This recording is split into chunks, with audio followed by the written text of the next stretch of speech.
म्हणून मरावं तर ह्या वारीत मरावं म्हणून मी वारी करतो. 1962 पासून वारी करतो. मी कुठं माऊली व वारीत माझी करते की मी पहिला पालखीचा खंडकरी होतो. त्यावेळेला बैलगाड्या, घोडी, सायकली होत्या, रथ नव्हते. तेव्हापासून ही वारी मी करतो. आणि ही वारी म्हणलं तर स्वर्गात सुद्धा वारी नाही. अशी आळंदीत 1 किलोमीटर बी चालत नाही, पण इथं मी 30-35 किलोमीटर सरळ मी वाटण चालतो. कुठं माझा पाय दुखत नाही, मी कुठं दवाखान्यात नाही, कधी गोळी खाली नाही, इंजेक्शन नाही.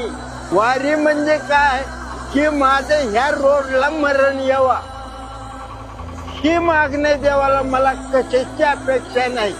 इथं जर मेलं तर माऊलीचा रथ चालल्याला बरोबर म्हणताल इथं उभा राहतो.